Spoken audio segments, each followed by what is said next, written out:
So what is up guys? It's me, Divine Junsi Abatayo, and today our video content is all about 5 main factors or functions of globalization. And of course, I'm gonna give you concrete examples of it so you will know what I am talking about. So, are you ready? Ready? So, what are you waiting for? Let's go! So first on our list is the multinational companies.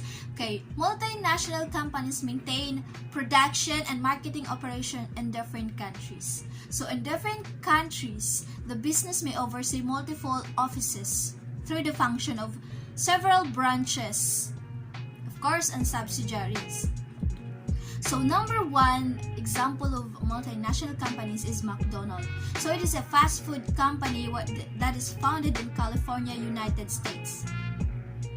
And of course, as you can see here in the Philippines, there are lots of branches of McDonald's from Luzon to Mindanao. And of course, it's all over the world as it is a multinational company. So number 2 is 7-Eleven. This is a chain of convenience store that is founded in Tokyo, Japan. Yes girl, Tokyo, Japan. Yes dude. So it is also a multinational company. This is one of the example of it. And here in the Philippines, there are a lot of 7-Eleven companies, and specifically here in Nueva Ecija, there are lots. Oh my god. So it's a fast food chain. It's a chain of convenience store that sell multiple varieties of food, snacks, and other beverages. So number 3 is Adidas. It is a multinational corporation that designs and manufactures shoes, of course, accessories, and clothing. So as you can see, Adidas here in the Philippines is very popular, and of course in other countries like in Korea, of course, if you know Blackpink, they advertise, or they are the ambassadors of Adidas, especially Jennie. She's the the 4 of them is the ambassadors of Adidas. So number 4 is Pepsi.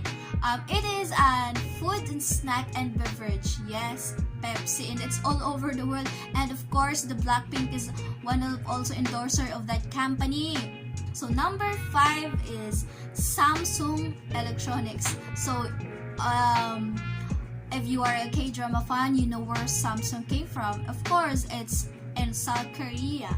South Korean multinational electronics company. And it is founded in Yeongdong in South Korea. So it is a mobile phone, of course.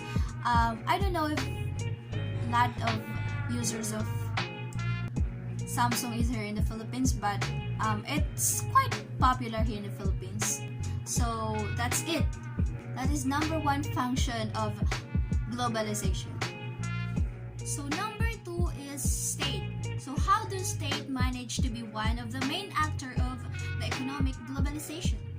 Simply, state is a nation or a territory considered as an organized political community under one government. So example of it is of course Philippines. So having several states, they tend to have shortage and scarcity of production of goods. Yeah, of course. What they do is they barter or trade. Yes, of course, the import and export of goods, products like, of course, bananas, coconuts, or other goods. Of course, the services. So an example of this exporting is an importing of goods via domestically.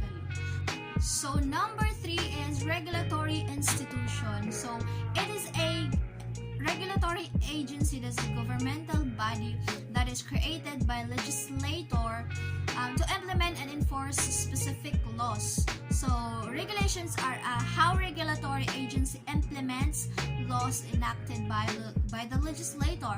So you can think of regulations as a formal rules based upon the laws enacted by legislator that govern specific social or economic activities. So one example is Federal Aviation Administration. Second is Federal Trade and Commission. Third is Securities and Exchange Commission, that is responsible for the security of exchange. And number 4 is Food and Drug Administration, that is responsible for the foods, if it is safe to eat, safe to drink. So number 5, Occupational Safe and Healthy and Health Administration, of course, that is the one responsible for the workers, the employees. And number 6 is the Bureau of Alcohol, Tobacco and Firearms. They are the one responsible for that thing. So that is regulatory institution.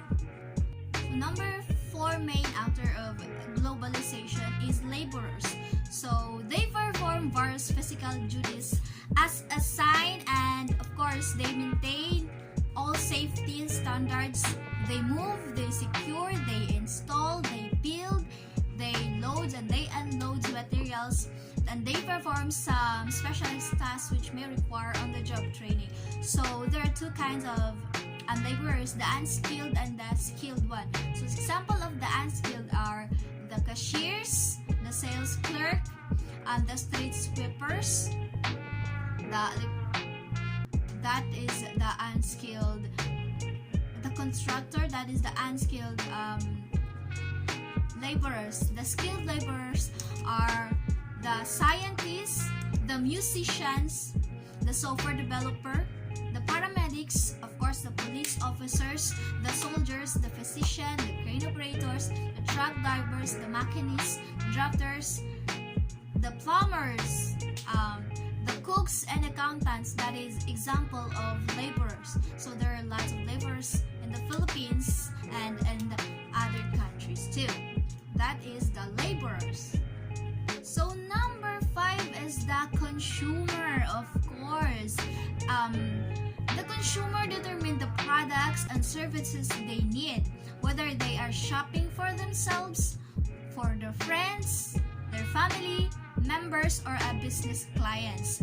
The media help to pursue, inform, and remind them about products and services that are available for consumption. So I am one of the consumer of that goods and services.